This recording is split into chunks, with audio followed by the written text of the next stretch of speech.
भारत पाकिस्तान के रिश्तों में जहर घोलती है नफरत की राजनीति। जब भी कहीं आतंकवादी हमला होता है तो सिर्फ गोलियों से जानें नहीं जाती, इंसानियत भी लहूलुहान हो जाती है।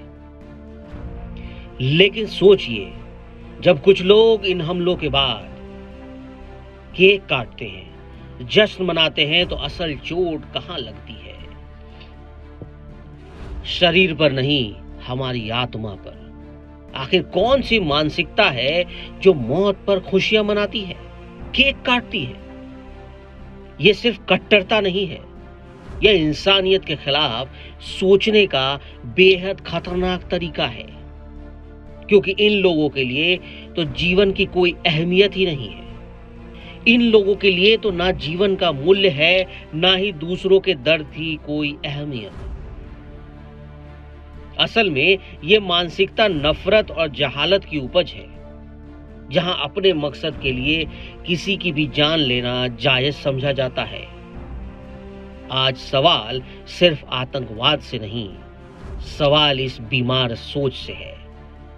सोचिए, एक हमले से ज्यादा खतरनाक क्या हो सकता है? उस हमले के बाद जश्न मनाने वाली भीड़। क्या सिर्फ आतंकवादी को सजा देना काफी है, या उस मानसिकता वाले लोगों को सजा देना जरूरी है?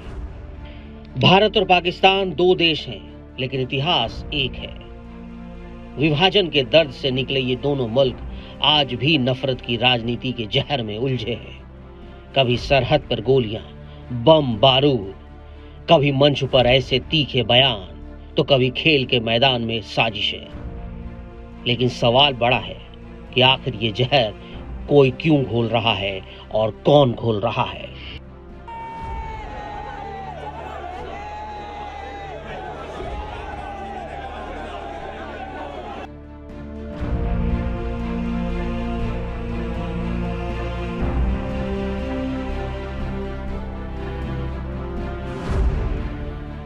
हर चुनाव में, हर मुद्दे पर दुश्मनी का कार्ड खेला जाता है। 1947 में पाकिस्तान की बुनियाद हिंदुओं से नफरत के कारण ही पड़ी थी, और आज इतने साल बाद भी पाकिस्तान हिंदुओं के प्रति ऐसा ही रवैया लेकर आगे बढ़ रहा है। पाकिस्तान में कोई भी प्रधानमंत्री हो या सेना प्रमुख, वो भारत के खिलाफ हमेशा जहर उगलते हैं और आतंकवाद को संरक्षण देते रहे। ये सिलसिला आज भी जारी है, और इसी परिपाटी को आगे बढ़ाते हुए पाकिस्तान की हुकूमत ने पुराना राग अलापा।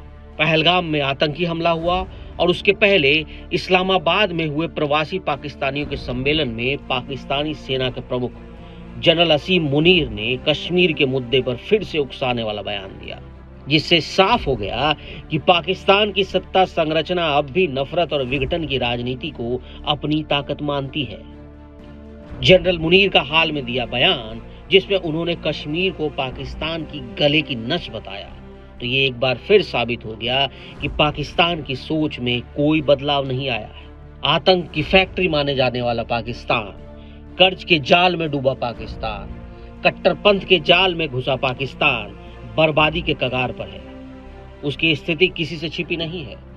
वो दुनिया में हर देश के पास कटोरा लेकर भीख मांगने जाता है। मुस्लिम देशों ने भी उसे भीख देने से इनकार कर दिया। पाकिस्तान के लोग आटे के लिए भटक रहे हैं, भूखे हैं, और इन्हीं से ध्यान भटकाने के लिए पाकिस्तानी हुक्मरान पुराने और सांप्रदायिक मुद्दे को उछालता है और कश्मीर में आतंकी भेजता है।